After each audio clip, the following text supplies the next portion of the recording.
Now we're going to have a look at cayenne pepper. This is my travelling pack. I take cayenne pepper everywhere with me. Cayenne pepper is a remarkable herb. Cayenne pepper is not chili. Chili comes from the chili family, and cayenne pepper comes from the capsicum family. Chili is an irritant to the lining of the gastrointestinal tract. Black pepper is an irritant to the lining of the gastrointestinal tract. But cayenne pepper will heal a stomach ulcer. Cayenne pepper moves blood. It's one of the best circulatory stimulants there is. It's not a nervous system stimulant like your caffeines or your tobacco. It's a blood stimulant. And when you consider that the life of the flesh is in the blood, cayenne pepper is a wonderful healer. And you can put cayenne pepper with any other herb and it'll intensify its action. So let's begin by looking at how you can use cayenne pepper internally. By the way, how would you take it? Well, a medicinal dose may be a quarter of a teaspoon in a little bit of water and throw it down. Won't it burn? Well, I prefer to call it tingle. It might feel like it's burning, but it will never burn. I have a book at home by Jethro Kloss called Back to Eden. He devotes half a page to every herb except for cayenne pepper. 10 pages he devotes to cayenne pepper. It's a remarkable herb, and I think I mentioned this the other night. You can get an ebook. It's called Curing with Cayenne by Sam Beiser, and you can download that book. The whole book is on cayenne pepper. It's a remarkable herb. So let's have a look at internally. Internally, it'll heal a stomach ulcer, because what the cayenne does, it causes a constriction of any open blood vessels. So just for a moment, let's look at externally. If you have a cut, you pour cayenne pepper into it and it'll stop the bleeding.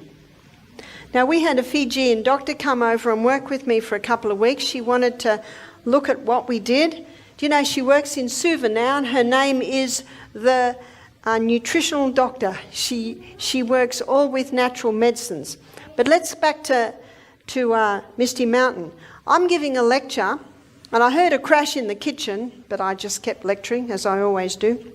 Like when the little girl does ballerinas there, I just keep lecturing. Yes, the building might fall down, and I just might keep lecturing. That's my job, just keep lecturing. I was in the Bronx, New York, lecturing one day, and behind everyone, a policeman came in with his gun drawn. I just kept lecturing. He went out again. So the good news, we're going to keep going.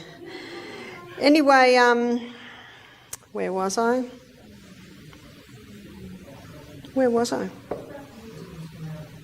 Misty Mountain, and we've got the doctor.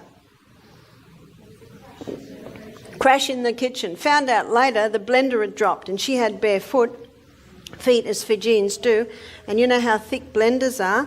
3 bits of glass had gone on the top of her foot, and she had 3 1 centimetre long cuts on the top of her feet. And the staff were saying, Barbara, quick. So I went outside, and just like most Fijians, she's laughing. And I looked at her foot and I could see little globules of fat. How deep is that? That's very deep. I said, don't worry about it, we'll fix it. So I went and got the cayenne pepper and I sprinkled cayenne pepper in it. Anyway, she laughed the louder, as Fijians do. Most others would have screamed. Doesn't it hurt? Well, it's already hurting. So it just hurts a little bit more. And only hurts momentarily. It's like when you put cayenne pepper in your mouth, the tingle dies down. And then we bound it up. Well, I saw her the next day and she said, I can't believe this. She said, I would have stitched that. She said, if I'd been near a hospital, she said, I would have stitched that. But she said, this has drawn it together. She said, all the swelling's gone down. She said, it's unbelievable.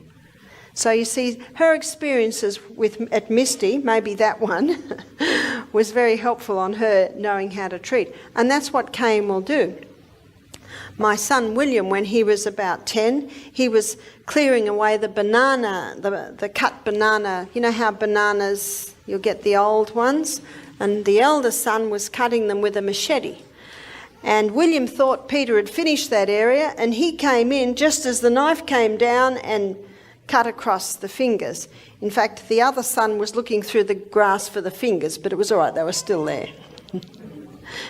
Anyway, I was in the meeting at a time. I looked up and saw Peter saying, "Mum," and I said to my daughter, go and see what's wrong with Pete. And then they were all gone. Well, I finished the meeting and went up to the house half an hour later, and there's William with cayenne pepper all over. The kids had put the cayenne pepper on it. And he was sitting there with a frozen juice ice block. That had made him happy. Do you know that it should have been stitched probably? Well, I wouldn't have stitched it, but I'd say most people would have thought it should have been stitched, but it healed very nicely. Now, this little finger was bent for a while, so what did he cut through?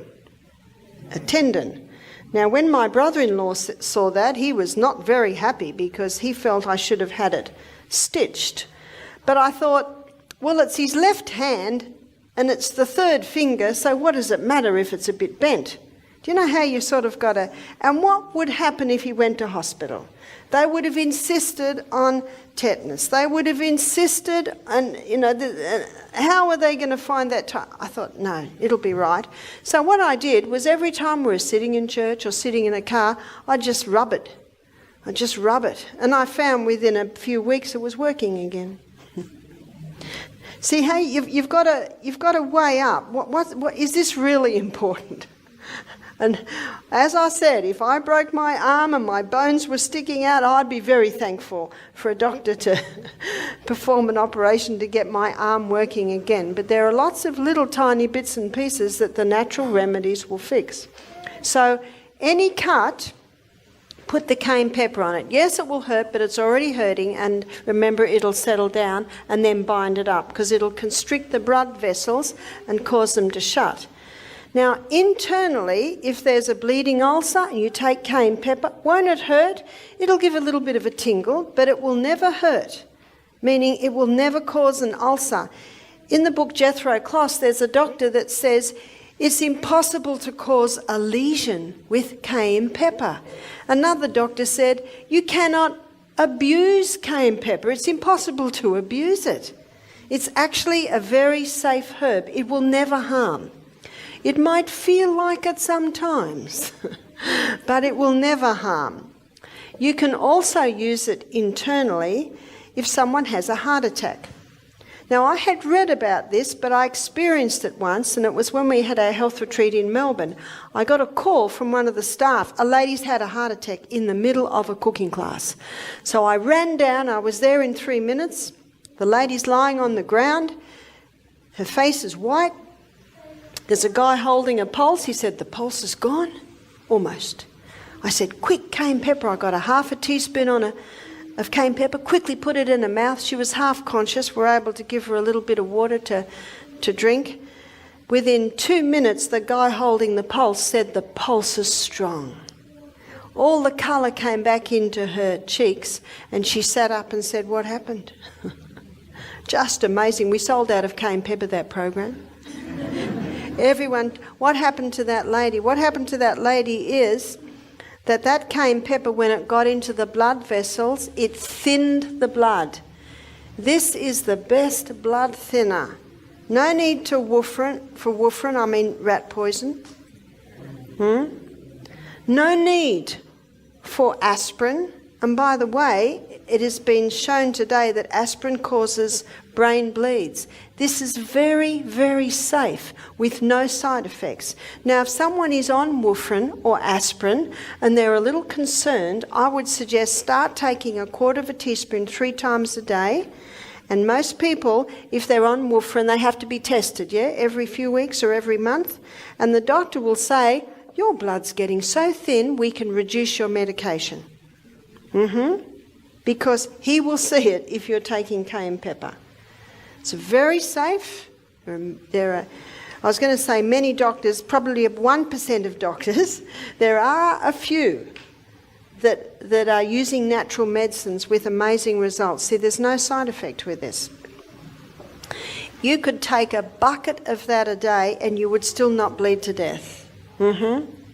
Because, remember, herbs Psalm 104 verse 14, God made herbs for the service of man. They work with the body. Now what that did when this lady took it, it thinned the blood, it immediately opened, dilated all her blood vessels, and she got a dramatic delivery of blood all through her body, and that's what pulled her around. Isn't that amazing? If you've got a stomach ulcer, it'll constrict the bleeding vessels. If you need to open the arteries, it'll just open that. That's how the herbs work with the body. You can also use cayenne pepper to wake up areas of the body that may be sleeping. Now, we have had a few people come to our program who've got peripheral neuropathy. That means they've lost the feeling in their feet. And this is one of the side effects of chemotherapy. So we've had a few people come who have lost the feeling in their feet. And it can also be used when people get commonly cold feet. You must never allow your feet to get cold, because perfect health requires perfect circulation, and perfect circulation means that your feet are the same as the rest of your body, the same temperature. I used to get cold feet a lot till I started exercising. You see, exercise is the best cure for poor circulation, especially that interval training. But we have had many people come with cold feet, and we've had a few people come with peripheral neuropathy. They've lost the feelings in their extremities. Now, if someone's lost the feelings in their extremities, you can never do hot and cold foot treatments on them. You put cold feet into really hot water, you can damage the tissues. So you have to be very cautious with that. But you can put a cayenne pepper compress on the bottom of the feet. Now what I usually do, now you see what I've done here, I've got a piece of Glad wrap and I've got kitchen paper that's been folded over. I'm going to put a light sprinkle of oil on that, and then I'm going to sprinkle about half a teaspoon of cayenne pepper on that. And what the person does, they put their foot straight on the cayenne pepper, wrap the Glad wrap round, put it in a sock and keep it on all night. And by morning, their feet are warm and their feet stay warm. I had one man who'd lost all feeling in his feet, and on the second night he got pins and needles in his feet. What's pins and needles? That's the first sign that life's coming back in the feet. You see, it's very, very gentle. So usually I put olive oil, and I haven't got olive oil, so I'm just going to do a little bit of castor oil here. So just a little smear of olive oil or castor oil, just enough to so that the cayenne pepper will stick. And now I just spread that over so it's spread out. And I have put a little bit too much on there, but that will be just enough for the other foot. So I'm just going to put another one on so that to mop it up, because it's, oh yes. So I've easily got enough for 2 feet here. And most of us have got 2 feet, yes. And now I'm going to sprinkle the cayenne pepper on. So the oil is just so that the cayenne pepper sticks to it.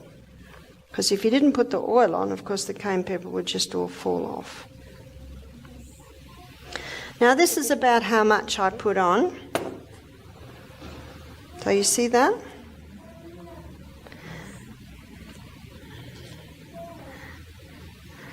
And then the foot goes on that. It will not burn the foot.